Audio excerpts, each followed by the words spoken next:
అందరికీ నమస్తే అండి. మనగడం లక్స్కి స్వాగతం. ఈరోజు మన వీడియోలో కాకరకాయ మొక్కను ఎప్పుడు పెట్టాలి, ఎలా పెంచాలి, ఎలాంటి జాగ్రత్తలు తీసుకోవాలి అనేది కంప్లీట్ ఇన్ఫర్మేషన్ ఈ వీడియోలో చూద్దామండి. వీడియో స్కిప్ చేయకుండా చూడండి. ఓకే అండి, వీడియోలోకి వెళ్ళిపోదాం. మనం చూస్తున్న ఈ కాయల్ని కాకరకాయలు, బోడ కాకరకాయలు, అడవి కాకరకాయలు అంటారు. నేను ఒక 4 కాయల్ని తెలిసిన వాళ్ళ దగ్గర తీసుకొచ్చుకొని ఒక 2-3 రోజులు పక్కన పెట్టినా అండి. అలా పక్కన పెట్టడం వల్ల ఇలా పండిపోయి పగిలిపోయి మనకు సీడ్స్ బయటకు వస్తాయి.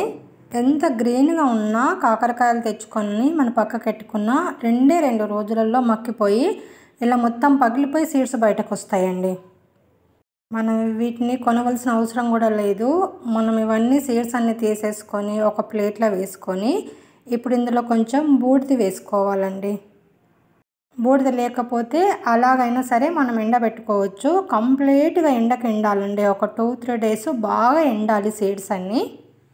బూడిద కలిపిన తర్వాత ప్రతి సీడ్కి మనకు బూడిద అంటేలాగా మనము మొత్తం కలిపేసుకోవాలండి. కలిపేసి దూరంగా ఉంచేసి మనం ఎండకు ఎండబెట్టుకోవాలి.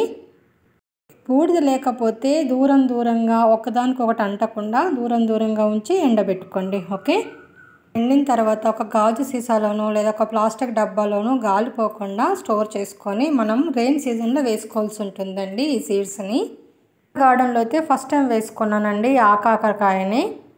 తెలియక సమ్మర్లో సీడ్స్ ఎండబెట్టిన వెంటనే నేను తొట్లలో వేసేసుకున్నాను. అలాగే మన పెరట్లో కూడా వేసేసుకున్నాను.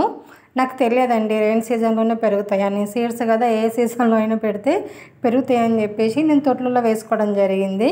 చాలా రోజులు చూశాను, పెరగలేవండి. ఇంకా పెరగవేమో అవి రావేమో అనుకొని వదిలేశాను. కానీ వర్షాలు స్టార్ట్ అయ్యాక మొలకెత్తడం స్టార్ట్ అయినాయండి.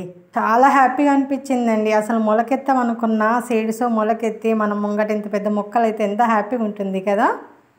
చాలా మొలకలు వెళ్ళినాయి. అందుకే నేను ఇంకొక పెద్ద టబ్లో పెట్టుకుందామని చెప్పేసి 2 మొలకలు తీస్తున్నాను. ఇలా మనం మొలకలు తీసుకునేటప్పుడు మట్టితో సహా తీసుకొని పెట్టుకోవాలండి. ఊరికల్లా ఏర్లతో పీకకూడదు.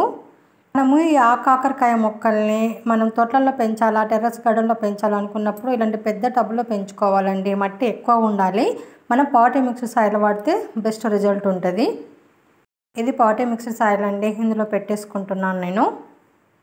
కాకరకాయ మొక్కలు చాలా సింపుల్గా ఈజీగా గ్రో అవుతాయండి. మనము కూర కోసం వండుకున్న తర్వాత ఒక ముద్దని ఒక 2-3 సీడ్స్ పడిపోయినా అవి ఈజీగా దానంతట అవి మొలకెత్తుతాయి అన్నమాట. అంత సింపుల్ గ్రో. కానీ కాయడమే కష్టం అండి. అప్పుడు మెయింటైన్ చేయాల్సి ఉంటుంది. దీన్ని చాలా మెయింటైన్ చేయాలి.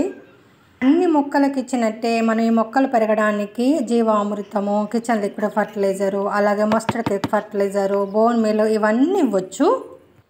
చాలా హెల్తీగా పెరుగుతుంది మొక్క, తొందరగా గ్రో అవుతుంది.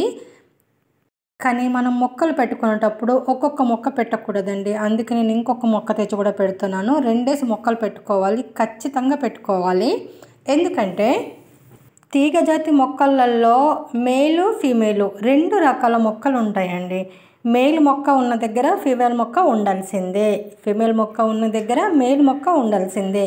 కాబట్టి మనము ఒకటే కాకుండా ఒక 3-4 మొక్కలు పెట్టుకోవడానికి ట్రై చేయాలి. ఆ 3-4 మొక్కలు పెట్టుకున్నప్పుడు అందులో మేలు ఫీమేల్ 2 ఉండే ఛాన్సెస్ ఉంటుందండి. అలా ఉండడం వల్ల పాలినేషన్ బాగా జరిగి పూత నిలబడుతుంది, పిందె నిలబడుతుంది, కాత అనేది స్టార్ట్ అవుతుంది అన్నమాట.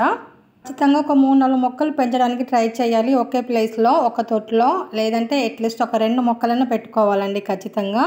నాకు చిన్న మొక్కలు 2 దొరికినాయి కాబట్టి 2 పెట్టినా. ఏమన్నా ఛాన్స్ ఉంటే ఇంకా మళ్ళీ కూడా అందులో పెట్టుకోవడానికి ట్రై చేద్దాం. మొక్క ఎదుగుతున్నప్పుడే మనము జీవామృతము, kitchen liquid fertiliser, mustard cake fertiliser ఇవన్నీ ఇవ్వాలండి. అప్పుడే హెల్తీగా పెరుగుతాయి. ఖచ్చితంగా తీగజాతి మొక్కలకు మెయింటెనెన్స్ అవసరమే అండి. పెస్ట్ ప్రాబ్లం కూడా ఎక్కువగా ఉంటుంది తీగజాతి మొక్కలలో. కాబట్టి అప్పుడప్పుడు నీమ్ ఆయిల్ స్ప్రే కూడా చేస్తూ ఉండాలి. వర్షాకాలంలో అయితే నేను మొక్కలకు మ్యాక్సిమం నీళ్ళు పోయానండి.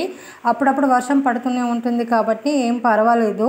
మరీ ఎక్కువగా వర్షాలు పడకుండా మొక్కలు కొంచెం వాడిపోతున్నప్పుడు రోజుకి ఒకసారి నీళ్ళు పోస్తే సరిపోతుంది అన్నమాట. ఈ తీగజాతి మొక్కల్లో ఖచ్చితంగా పాలినేషన్ చాలా ఇంపార్టెంట్ అండి. పాలినేషన్ బాగా జరిగితేనే మనకు పూత నిలబడి పిందె తయారయ్యి కాత అనేది అవుతుంది. మరి మన దగ్గర ఉన్న మొక్కలు మేలు ఫీమేల్ రెండు ఉన్నాయని ఎలా తెలుసుకోవాలంటే పూత పూశాకనే మనకు అర్థమైపోతుంది అన్నమాట. అప్పటి వరకు మనం ఖచ్చితంగా వెయిట్ చేయాల్సిందే. అది ఎలా తెలుసుకోవాలనేది మనం మొక్కకు పూత కథ స్టార్ట్ అయినప్పుడు నేను మళ్ళీ ఒక వీడియో చేస్తానండి ఖచ్చితంగా. అప్పుడు ఫుల్ ఇన్ఫర్మేషన్ తెలుసుకుందాం. ఇదండి ఈరోజు మన వీడియో. అయితే మీకు నచ్చితే లైక్ చేయండి, షేర్ చేయండి, మన ఛానల్ సబ్స్క్రైబ్ చేసుకోండి ప్లీజ్ అండి, సపోర్ట్ చేయండి. అలాగే ఇలాంటి మంచి మంచి village organic gardening ideas tips కోసం మన ఛానల్ ఫాలో అవ్వండి. Thanks for watching. Happy gardening.